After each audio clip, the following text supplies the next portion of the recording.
देशी गायीच्या बाबतीमध्ये तुम्ही सांगितलेली गोष्ट खरी आहे की अध्यक्ष महोदय, देशी गायीच्या संख्येमध्ये दिवसेंदिवस ही घट होते।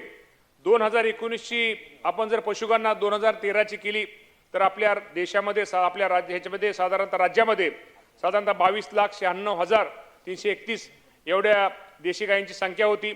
ती जर आपण 2024ची पशुगणनेचं 21 पशुगणना केली तर त्याच्या अहवालानुसार देशी गायींची संख्या ही अध्यक्ष महोदय 20,19,551 इतकी आहेत।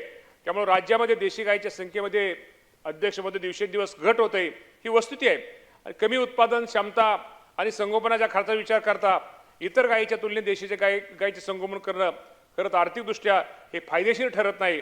हेच अध्यक्ष महोदय यामागचं कारण आहे।